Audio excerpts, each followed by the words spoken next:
भाई अगर तुम कल सुबह उठो और तुम्हारा फ़ोन सारे ऐप डिलीट कर दे, मतलब फ़ोन में कुछ भी ना रहे, तो तुम्हें तुम्हारी ज़िंदगी कैसे लगेगी? बोरिंग। तो जो तुम्हारे पास बात करने के लिए लोग हैं, रहने के लिए घर है, बाहर की दुनिया इतनी सुंदर है, फिर भी तुम्हारा हाथ बार बार फ़ोन की तरफ जाता है।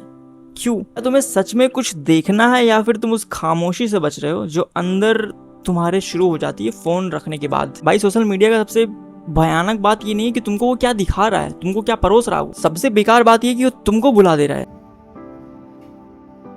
अगर आप कसिनो गए होगे तो आपको पता होगा वहाँ एक स्लॉट मशीन होता है और लोगों को पता होता है कि अगली बार वो हार भी सकते हैं, फिर भी वो हैंडल खींचते रहते हैं। क्यों?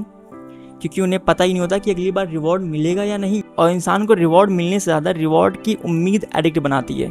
अब तुम फ़ोन ही देख लो, हर मैसेज, हर नोटिफिकेशन, हर लाइक, हर स्वाइप, हर स्क्रॉल स्लॉट मशीन का नया हैंडल है।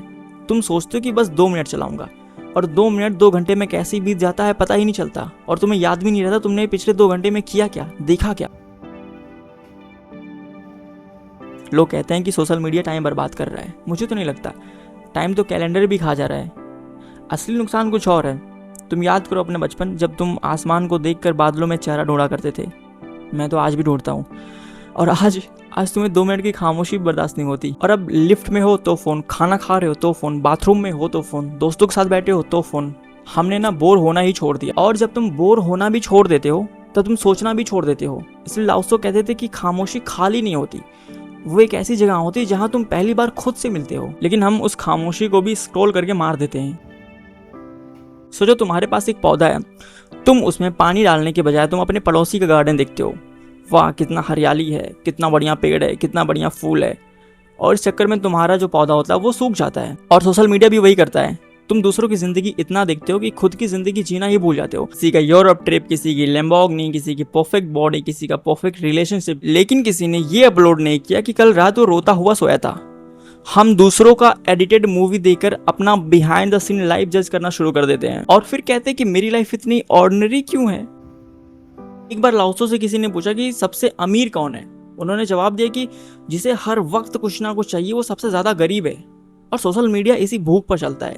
एक और लाइक, एक और फॉलोअर्स, एक और सब्सक्राइबर, एक और नोटिफिकेशन, एक और रील। जो ये एक और है ये कभी खत्म ही नहीं होता। और इसलिए आज रात तुम एक काम करना, अपना फोन 5 मिनट के लिए साइड में रखना और कुछ मत करना, बस बैठना। थोड़ा तुम्हें बोर्डम होगा, थोड़ी बेचैनी होगी शुरुआत में, लेकिन अगर तुम थोड़ा और रुक गए तो पहली बार तुम्हारी मुलाकात शायद खुद से हो जाए। क्योंकि भाई सोशल मीडिया का प्रॉब्लम ये नहीं है कि वो तुम्हारा वक्त चुराता है, उसकी प्रॉब्लम ये है कि वो तुम्हारी जिंदगी का नरेटर बन जाता है। तुम कॉन्शियस हो नहीं, तुम्हें पता नहीं चलता, तुम्हारी जिंदगी उसी हिसाब से तुम बिहेव करने लगते हो। जैसा तुम रील देखते हो, जैसे तुम वीडियोस देखते हो, जैसे तुम जो कुछ तुम फोन में देखते हो, अनकॉन्शियसली तुम वैसा ही बिहेव करते हो। और इसलिए फ़ोन को कभी कभी बंद करने से ज़्यादा ज़रूरी है कि उसके नोटिफिकेशन के शोर से बाहर निकलना और अपने खुद के भीतर के शांति को देखना। रमन महर्षि से किसी ने पूछा कि मैं क्या करूं, पहले क्या करूं, मुझे समझ नहीं आ रहा ज़िंदगी में मैं करना क्या है। तो उन्होंने कहा पहले खुद को देख लो, बाकी तुम करियर बना लेना, शादी कर लेना, बच्चे कर लेना, ज़िंदगी जी लेना, व्हाटएवर जो तुमको करना सब कर लेना। पहले खुद को जान जाओ, अपने विचारों को, अपने कामनाओं को, अपने खुद को समझो कि मेरे अंदर चल क्या रहा है। उसके बाद तुम सब कुछ कर लेना। इसलिए पहले खुद को देख लो, फ़ोन बाद में देख लेना।